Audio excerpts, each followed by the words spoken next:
रस के विषय की जानकारी को आगे बढ़ाते हुए इस भाग में हम रस से संबंधित और जानकारियां लेंगे और रस के विषय में और गहराई से और बेहतर जानने की एक कोशिश करेंगे। जैसा कि पिछले भाग में हम जान चुके हैं रस क्या है और रस से संबंधित अन्य चीज़ें जो रस को समझने में सहायक होती हैं।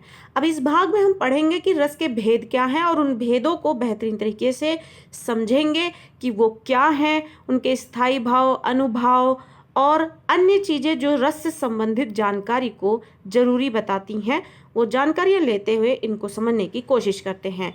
रस के भेद और उनके उदाहरण यहाँ पर हैं जो कि हम एक एक करके पढ़ेंगे। और रस के भेद इस प्रकार हैं। पहला है श्रृंगार रस। श्रृंगार रस जो कि रसों का राजा कहा जाता है। एक क्वेश्चन शायद ये भी बन सकता है आपके एग्जाम्स में, पेपर्स में, कि रसों का राजा किसे कहा जाता है, तो वो है श्रृंगार रस। श्रृंगार रस जिसका अर्थ होता है जहां पर आपको स्त्री और पुरुष के बीच जो संबंध है वो चाहे अच्छे हों चाहे बेकार हों, उससे संबंधित जब आप कविता पढ़ते हैं और जानकारी मिले, उससे वो रस मिले, जानकारी मिले, तो वो श्रृंगार रस होता है। और इसको गहराई से जानने के लिए, बेहतर तरीके से जानने के लिए आगे बढ़ेंगे, जहां पर हमें पता लगेगा कि श्रृंगार रस जो है उसके दो प्रकार होते हैं, संयोग रस और वियोग रस। तो श्रृंगार रस को और तरीके से, बेहतर तरीके से जानते हैं। श्रृंगार रस। श्रृंगार रस स्त्री और पुरुष में सहज रूप से विद्यमान रति नामक स्थायी भाव, विभाव, अनुभाव और संचारी भाव के संयोग से आनंद लेने योग्य हो जाता है, तब इसे श्रृंगार रस कहते हैं। आसान भाषा में अगर हम कहें तो जैसे कि आप कोई भी कविता पढ़ते हैं, ज़्यादातर आपको उदाहरणों में दिखाया जाएगा कि श्री राम और सीता जी के वर्णन के बारे में दिखाया जाएगा कि श्री राम और सीता जी का जब विवाह होता है, उनमें जो प्रेम होता है उसको संयोग रस, जहाँ स्त्री और पुरुष के प्रेम को दर्शाया जाए, वो संयोग रस से संबंधित होता है। वहीं जहाँ स्त्री और पुरुष के प्रेम में अलगाव आ जाए, वहां पर वियोग रस आ जाता है। वियोग, वि यानी जो कि नकारात्मक अर्थ होता है, अलगाव, योग यानी जहां योग ना हो, योग यानी जुड़ाव, तो वियोग यानी जहां जुड़ाव ना हो, और संयोग जहां जुड़ाव हो। तो इसलिए संयोग रस जहां पर, अब आप इसको बड़ी आसानी से यहाँ पे याद कर सकते हैं कि संयोग रस और वियोग रस में क्या होता है। संयोग रस जहां पर स्त्री और पुरुष के मिलन का दिखाया जाए और उस रस की अनुभूति कराया जाए कविता पढ़ते वक्त, वहां संयोग रस है, क्योंकि संयोग का मतलब होता है जुड़ाव। योग यानी जुड़ाव और संयोग मतलब सह यानी साथ, योग यानी जुड़ाव, साथ का जुड़ाव यानी स्त्री और पुरुष का जुड़ाव। और वियोग, योग का अर्थ होता है जुड़ाव, वि यानी अलगाव, तो वियोग मतलब जहां अलगाव यानी अलग होने का भाव दर्शाया जा रहा है हो कविता में, वहां वियोग श्रृंगार रस हो जाएगा। तो यहाँ पर श्रृंगार रस जो है वो ये है जहाँ स्त्री और पुरुष में सहज रूप से विद्यमान रति नामक स्थायी भाव। अब श्रृंगार रस का स्थायी भाव क्या है? रति। तो रति जो है वो श्रृंगार रस का स्थायी भाव है। विभाव, अनुभाव और संचारी भाव के संयोग से आनंद लेने योग्य हो जाता है। अब विभाव अनुभाव हम पिछले वीडियो में पढ़ चुके हैं, जिसको आपको एक बार पढ़ना है, समझना है, उसके बाद आपको रस के प्रकार समझने हैं, जिससे कि बेहतरीन तरीके से समझ में आए। जहाँ हमने विभाव, अनुभाव और संचारी भाव सब पढ़ा है, जिसमें बताया जाता है कि जो हमारे हाव भाव होते हैं, हमारे भावों को दर्शाने वाले, वो क्या होते हैं, वो अनुभाव होते हैं या विभाव होते हैं या संचारी भाव होते हैं। ये सारी चीज़ें जो है हमें रस से संबंधित जानकारी को बेहतरीन बनाते हुए समझाते हैं। उसको आपको पहले समझना है, तब आप प्रकार को समझेंगे। आगे बढ़ते हैं। तो फिर श्रृंगार रस के दो भेद होते हैं। संयोग रस, काव्य में जब नायक और नायिका के मिलन का वर्णन होता है तब वहां संयोग रस होता है, जो कि हम समझ चुके हैं। अब यहाँ पे हम उदाहरण देखते हैं। अब उदाहरण देखने से पहले एक बात ये समझनी यहाँ पर बहुत जरूरी है कि हमको संयोग रस है या वियोग रस है या फिर कोई अन्य रस है जिसके बारे में हम पढ़ रहे हैं, पेपर में जब कोई कविता आपके सामने होती है तो उसमें हमें रस पहचानने में बड़ी तकलीफ होती है, जिसके पीछे एक कारण है। कारण ये है कि कविता के जो शब्द हैं उनके अर्थ समझ में ना आने की वजह से बच्चे जो है कविता का जब तक अर्थ नहीं समझेंगे या फिर कविता की पंक्तियों का अर्थ नहीं समझ पाएंगे, वो रस नहीं समझ पाएंगे। और रस को समझने के लिए आपको हिंदी भाषा से संबंधित जो वोकैबुलरी है आपकी अच्छी होनी चाहिए, या फिर चाहे आप तोड़ मरोड़ कर ही सब शब्दों को उनके अर्थ के साथ समझ लेते हैं, या फिर जो कविता की पंक्तियां दी गई हैं वो समझ लेते हैं, तभी जाकर आप रस को समझ पाएंगे और उसमें छुपा जो रस है वो आप समझ पाएंगे। इसलिए आपको कविता का समझ में आना बहुत जरूरी है, कविता में जो शब्द है वो समझ में आना बहुत जरूरी है, और तभी आप रस जो उसमें विद्यमान है वो समझ पाएंगे। तो यहाँ पर हमें संयोग रस का एक उदाहरण मिला है। राम को रूप निहारती जानकी, कंगन के नग की परछाही, याते सब सूधी भूल गई, करटेर रही पलटारती नहीं।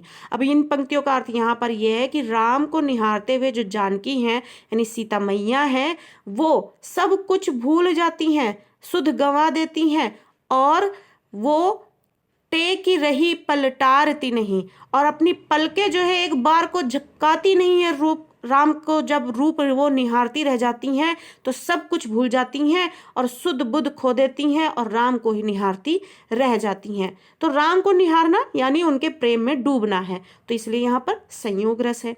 अब जब तक आपने इस पंक्ति को नहीं समझा होगा तो आपको रस नहीं समझ में आएगा, आप इसमें निहित रस जो है नहीं ढूंढ पाएंगे।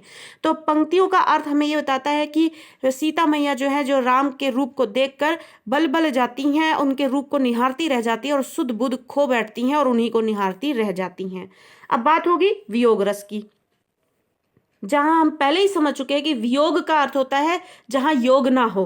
तो यहाँ पर अलगाव की बात होगी, यानी कि यहाँ पर स्त्री और पुरुष के बीच जो अलगाव का रस दिखाया जाएगा वो वियोग रस है।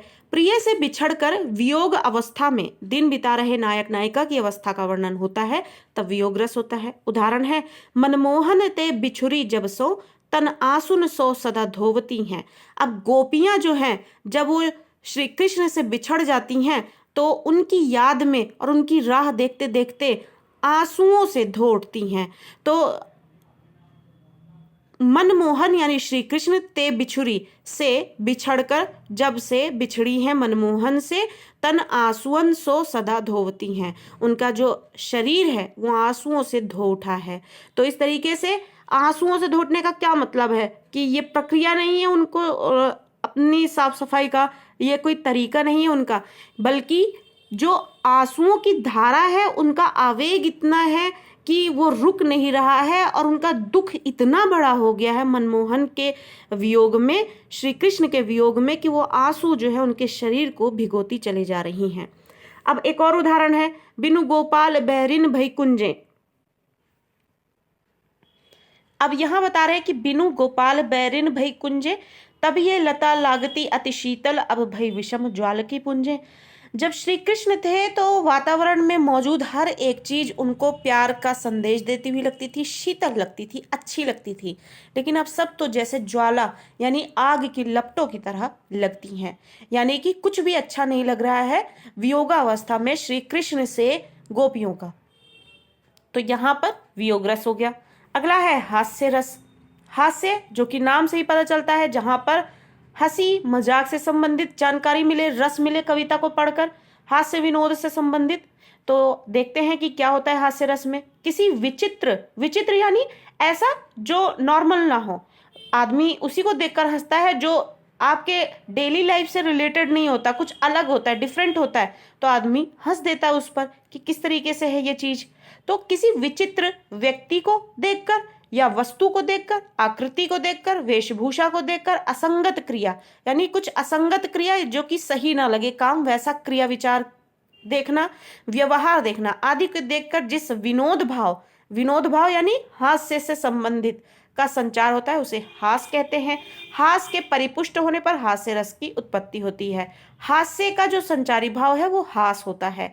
तो यहाँ पर बताया जा रहा है कि किस तरीके से हास्य रस की उत्पत्ति होती है। अब इससे संबंधित उदाहरण देखिए। मैं ऐसा महावीर हूं, पापड़ तोड़ सकता हूं, अगर गुस्सा आ जाए तो कागज को मरोड़ सकता हूं। अब इस कविता को, ये पंक्तियां आसान थी इसलिए बच्चे सब समझ जाएंगे और यहाँ पर रस को भी समझ जाएंगे। मैं ऐसा महावीर हूं यानी अपनी वीरता का गुणगान ऐसा हो रहा है कि मैं बहुत इतना बड़ा महावीर हूं कि पापड़ तोड़ सकता हूं। तो ये हास्य की वजह बन जाता है कि पापड़ तो इतने मुलायम होते हैं कि कोई भी तोड़ सकता है, बच्चा भी तोड़ सकता है। इसके लिए वीर होने की जरूरत क्या है, वीरता की क्या जरूरत है। अगर गुस्सा आ जाए तो कागज को मरोड़ सकता हूँ, और किसी भी साधारण इंसान को गुस्सा आ जाए तो वो भी बहुत अपनी गुस्से में बहुत कुछ कर देता है। तो इसके लिए वीरता की क्या जरूरत है। तो ये यहाँ पर हास्य की वजह बन जाता है। आगे बढ़ते हैं, अगला रस है हमारा वीर रस।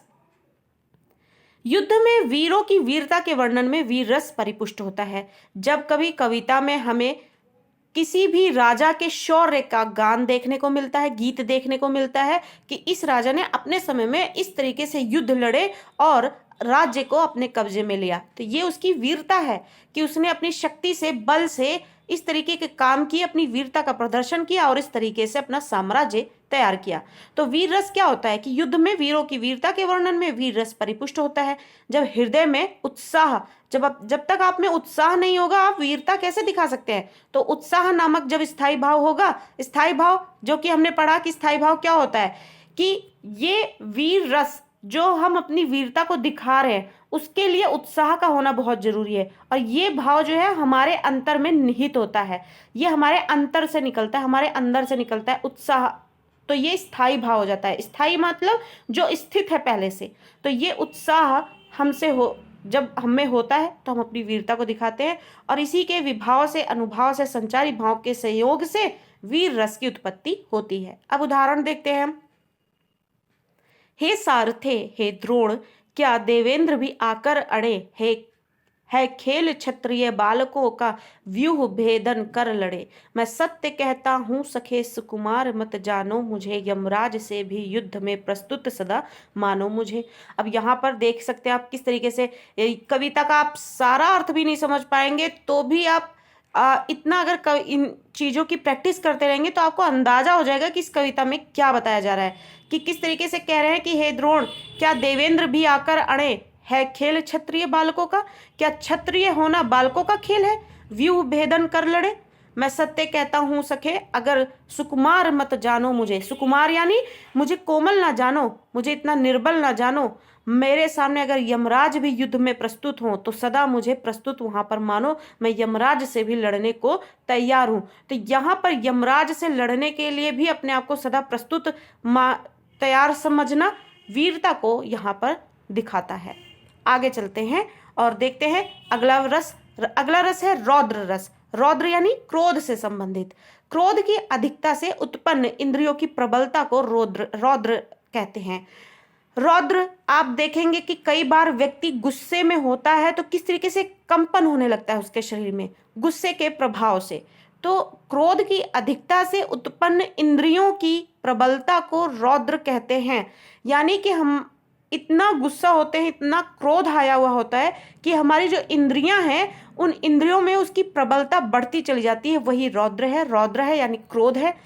जब इस क्रोध का मेल विभाव, अनुभाव और संचारी भाव से हो जाता है तब रौद्र रस की उत्पत्ति होती है। अब देखते हैं उदाहरण क्या है। श्री कृष्ण के वचन सुन अर्जुन शोभ से जलने लगे, जब शील अपना भूल कर करतल युगल मलने लगे। श्री कृष्ण के वचन को सुनकर जब अर्जुन जो है उनको शोभ हुआ, उस शोभ से वो जलने लगे, उन्हें क्रोध आ गया और अपनी शीलता को भूल कर वो करतल युगल मलने लगे और अपने क्रोध का उन्होंने प्रदर्शन करना शुरू कर दिया। अगला है भयानक रस, जिसका शब्द से ही अर्थ आपको मालूम हो जाएगा, जहां पर भय दिखाने वाली चीजें हमें मिले कविता के अंतर्गत। तो रस जो है वो कविता को में मौजूद जो आनंद होता है, आनंद किसी भी तरीके का हो सकता है। तो अब भय से संबंधित रस जब उत्पन्न करे कविता तो वहां पर भयानक रस हो जाता है। अब कुछ उदाहरण है, वरना भय से संबंधित कई उदाहरण हो सकते हैं जिससे हमें भय मिले। तो यहाँ पर कुछ उदाहरण देने का मतलब ये नहीं कि यही सिर्फ हमें डरा सकते हैं, ऐसे ही दृश्य डरा सकते हैं, अगर कविता में ऐसे हो तभी डरा जा सकता है। बहुत सी वजह होती है जहां पर डर जो है व्यक्ति को महसूस होता है, तो वो महसूस होना ही वो रस की उत्पत्ति होती है। तो डरावने दृश्य देखकर मन में जब भय उत्पन्न होता है, जब आप कोई फिल्म देखते हैं डरावनी, आपको देखकर डर लग जाता है, तो वो भयानक रस है। उसमें कविता पढ़ते हैं, उसमें कुछ ऐसा दिखाया गया जिससे पढ़कर आपको डर लग जाए। मान लीजिए कि युद्ध में बहुत सारे जो सैनिक हैं वो मर गए हैं, उनका खून बह रहा है, देख के आप डर गए, तो ये सीन भी जो है आपको भय उत्पन्न कर रहा है, तो ये कविता भी जो है आपको डरा रही है वहां पर, तो वहां पे भयानक रस हो जाएगा। जब भय नामक स्थायी भाव का मेल विभाव, अनुभव और संचारी भाव से होता है तब भयानक रस उत्पन्न होता है। उदाहरण के लिए, पंचभूत का वैभव मिश्रण झंझाओं का सकल निपातु, उल्का लेकर सकल शक्तियां खोज रही थी खोया प्रात, धसती धरा धधकती ज्वाला, ज्वालामुखियों के निश्वास। अब आपको इसमें कोई भी पंक्ति का अर्थ आसानी से समझ में नहीं आ सकता है, लेकिन कुछ शब्द हैं जो आपको दिखाएंगे कि किस तरीके का सीन यहाँ पर क्रिएट करने की कोशिश की जा रही है इस कविता में। पंचभूत का वैभव मिश्रण झंझाओं, झंझा यानी तूफान से संबंधित, का सकल निपातू, उल्का, उल्का पिंड सबने सुना है, उल्का लेकर सकल शक्तियां खोज रही थी खोया प्रात, यानी कि सुबह को ढूंढ रही थी। इस तरीके से चारों ओर अंधेरा छा उठा था, ऐसा माहौल तैयार हो चुका है। धसती धरा, यानी वो धरा जो धसती चली जा रही है, धधकती ज्वाला, और उसमें ज्वाला धधक रही हो, और ज्वालामुखियों के निश्वास दिख रहे हों, तो ज्वालामुखी फूटते हुए दिख रहे हो, चारों तरफ का माहौल जो है ज्वाला से जलता हुआ दिख रहा हो, ये भयानक ही है और भयानक रस को उत्पन्न कर रहा है। तो इस तरीके से आप, अगर आपको पंक्तियां नहीं समझ में आ रही, कुछ शब्द हैं जो उससे सब एक ही अर्थ से संबंधित कई सारे शब्दों को, अब जैसे ज्वालामुखी है, आग से संबंधित है, ज्वाला है, धसती धरा है, धधकती ज्वाला है, ये सारी चीजें जो क्या है, कैसा माहौल, इसमें कैसा रस लाने की कोशिश करेंगी, भयानक रस। तो इस तरीके से भी आपको समझने की कोशिश करनी पड़ेगी। अगला है करुण रस। करुण, करुणा यानी दुख से संबंधित, प्रियजन की पीड़ा, मृत्यु, वांछित वस्तु ना मिलना, वांछित यानी जो आपने इच्छा की है उस वस्तु का ना मिलना, अनिष्ट होना, कुछ गलत होना आदि से शोक भाव परिपुष्ट होता है। जब कुछ भी ऐसा होता है तब आप दुखी होते हैं, वो करुण रस है, तो वहां पर करुण रस होता है। उदाहरण देखते हैं, देखि सुदामा की दीन दशा, करुणा करी के करुणा निधि रोए, पानी परात को हाथ छुयो नहीं, नयनत ही के जल सो पग धोयो। अब यहाँ पर सभी जानते हैं श्री कृष्ण और सुदामा जी के बीच जो संबंध थे कि किस तरीके से उन्होंने अपनी दोस्ती को निभाया है, वो हर कोई जानता है। अब उसी में से एक कुछ पंक्तियों के जरिए यहाँ पर दर्शाया जा रहा है कि किस तरीके से करुणा रस यहाँ पर उत्पन्न हो रहा है। देखी सुदामा की दीन दशा, सुदामा की दीन दशा यानी कि गरीबी देखकर, करुणा करी, करुणा करी यानी दुख हुआ, करुणा निधि रोए, करुणा निधि यानी श्री कृष्ण रो पड़े।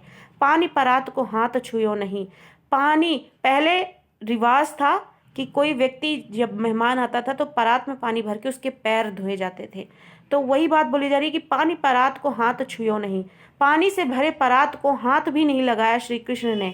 नैनत ही के जल सो पग धोए, और अपने नैनों, आंखों के ही जल से उनके पग को धो डाला, यानी उनको इतना दुख हुआ उनकी गरीबी देखकर कि उनके मित्र हैं और वो इतनी गरीबी में जी रहे हैं, तो यहाँ पर करुण रस है।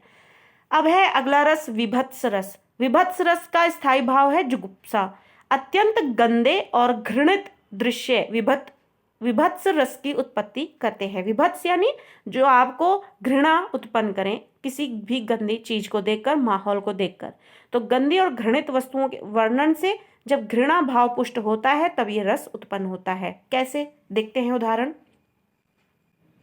सिर पर बैठो काग आंख दो खाऊ निकारत, खींचत जीभ हिस्यार अति आनंद कर धारत। सिर पर बैठा हुआ काग आंख दो खाऊ निकारत, आंख और दोनों आंख खाता है, दोनों आंख दो खाऊ निकारत, निकाल कर खाता है। खींचत जीभ हिस्यार, खींचता जीभ ही यानी जीभ, स्यार अति ही आनंद कर धारत। और इस तरीके से जो ये पशु और पक्षी हैं, जो इनके क्रियाकलाप है, ये मन में घृणा ला देते हैं। जिस तरीके से ये दृश्य यहाँ पर दिखाया गया है, तो ये विभत्स रस दिखाता है। अगला है अद्भुत रस। अद्भुत यानी अनोखापन, जब किसी वस्तु का वर्णन आश्चर्य उत्पन्न करता है तब अद्भुत रस होता है। अब आश्चर्य जब उत्पन्न हो, जब आश्चर्य होता है तो वो अद्भुत लगता है, अनोखा लगता है, किस तरीके से कुछ अलग है। एक अनोखापन होता है, कुछ अलग होता है जब हास्य रस उत्पन्न होता है, एक ही अद्भुत होता है वो। अब दोनों में फर्क क्या है, जब कुछ अलग होता है और कुछ इलॉजिकल चीजें होती हैं वहां पर हंसी होती है, लेकिन यहाँ पर कुछ अलग हो लेकिन वो लॉजिकल होता है तो वो अद्भुत होता है, अनोखापन होता है, जिसको लोग और भी ईगरली देखने की कोशिश करते हैं कि आखिर ये कैसे हुआ। मान लीजिए आप कोई मैजिक शो ही है, तो ये लॉजिकल चीज़ है कि ये उस पर हंसा नहीं जा सकता है कि हंसा जाए। तो इस तरीके से यहाँ पर अद्भुत और हास्य के बीच का अंतर समझ में आता है कि कब अद्भुत रस होगा और कब हास्य रस होगा, क्योंकि दोनों में ही कुछ अलग है जो आम जिंदगी से थोड़ा अलग होता है, तब वहां पर हास्य रस और अद्भुत रस उत्पन्न होता है। अब उदाहरण देखते हैं। अखिल भुवन चर अचर सब हरिमुख में लखि मातु, चकित भई गदगद वचन विकसत दृगपल कातु। अब अखिल यानी संपूर्ण भुवन, चर अचर सब हरिमुख में लखि मातु, श्री कृष्ण और उनकी माता यशोदा जी के बीच एक जो वाकया हुआ था कि वो मिट्टी खाते हैं और उनकी माँ उन्हें उसे खाने से मना करते हैं, तब श्री कृष्ण जो है अपना मुख खोल देते हैं, जहाँ उनको सारा ब्रह्मांड नजर आ जाता है उनकी माता को, और ये देखकर वो बेहोश हो जाती हैं। तो वही चीज़ यहाँ पर दिखाई जा रही है। ये एक अनोखापन है, हर कोई इंसान नहीं कर सकता है, ये ईश्वर ही कर सकता है। तो ये अद्भुत हुआ, ये अनोखापन है, ये ऐसी चीज़ है जिससे व्यक्ति अचरज में आ जाता है, हैरान हो जाता है, अद्भुतपन है इसमें। तो अखिल भुवन चर अचर सब हरि के मुख में लखिकर, लखिकर यानी देख कर, मातु यानी माता, चकित भई गदगद वचन, चकित यानी हैरान हो गई और गदगद भरे वचनों से विकसत दृग पुलकातु, और बड़ी बड़ी आंखें हो जाती हैं जब वो देखती हैं ये नज़ारा, अद्भुत इस नज़ारे को। शांत रस की बात करते हैं आगे। जब चित्त शांत दशा में होता है तब शांत रस उत्पन्न होता है, इसका स्थायी भाव निर्वेद है। उदाहरण, मन रे तन कागद का पुतला, लागे बूंद बिनस जाए, छिन में गर्व करे क्या इतना। अब यहाँ पर यह बताया जा रहा है शांत रस। शांत रस यानी जहाँ आपको चीज़ों की इतनी समझ हो कि आप उससे संबंधित किसी प्रकार की टेंशन न लें, चिंता न करें, और आपको वहाँ पे संतुष्टि हो कि ठीक है, सब कुछ अच्छा है, सब कुछ ऐसे ही चल रहा है, इसी के साथ जीना है। तो वहाँ पर चित्त में शांति आ जाती है, कोई किसी भी प्रकार की खलबली नहीं होती है, तो वो शांत रस हो जाता है वहाँ पर। इसी तरीके से जब वो कविता में दिखे हमें तो वो शांत रस है। अब यहाँ पर ये जो पंक्तियाँ हैं क्या बता रही है, मन रे तन कागज का पुतला, हे मन ये तन जो है वो कागज के पुतले के समान है, लागे बूंद बिनसी जाए, अगर एक बूंद पानी भी लग जाए तो इसका विनाश हो जाता है, छिन में गर्व, छिन भन में यानी क्षण भर में, गर्व करे क्या इतना, इतना भी क्या गर्व करता है खुद पर। अगला उदाहरण है, माटी कहे कुम्हार से तू क्या रोंदे मोए, एक दिन ऐसा आएगा मैं रोन दूंगी तोए। माटी कहती है कुम्हार से तू क्या मुझे रौंदेगा, एक दिन ऐसा आएगा मैं रौन दूंगी तोए। तो यहाँ पर जीवन का सच जानने के बाद, यथार्थ जानने के बाद जो चित्त में शांति आती है वो प्रकट हो रहा है, इसलिए यहाँ पर शांत रस है। अगला है वात्सल्य रस। वात्सल्य जो माँ बाप का प्रेम होता है बच्चों के प्रति, वो वात्सल्य रस है। छोटे बच्चों के प्रति स्नेह के चित्रण में वात्सल्य रस उत्पन्न होता है। हृदय में वत्सल नामक स्थायी भाव का मेल जब विभाव, अनुभव और संचारी भाव से होता है तब वात्सल्य रस परिपुष्ट होता है। उदाहरण के लिए, मैया मोरी मैं नहीं माखन खायो। अब यहाँ पर श्री कृष्ण उनकी माता यशोदा के बीच का एक यहाँ पर जो है एक वाक्य है जिसको बताया जा रहा है, जहाँ वात्सल्य रस को प्रकट होता हुआ देखा जाएगा, जहाँ पर माता यशोदा अपने श्री कृष्ण के प्रति जो प्रेम है उनके हृदय में वो दिखाया जाएगा। मैया मोरी मैं नहीं माखन खायो, श्री कृष्ण कहते हैं कि हे मैया मैंने माखन नहीं खाया। भोर भयो गैयन के पाछे मधुबन मोही पठायो, और सुबह होते ही, भोर भयो यानी सुबह होते ही, गैयन के पाछे गायों के पीछे मैं मधुबन में गया, मुझे भेज दिया गया। चार पहर वंशी वन भटक्यो, सांझ परे घर आयो। चार पहर वंशी बजाया और इधर उधर भटका और फिर सांझ होते ही घर आ गया। ग्वाल बाल सब बैर पड़े हैं, बरबस मुख लपटायो।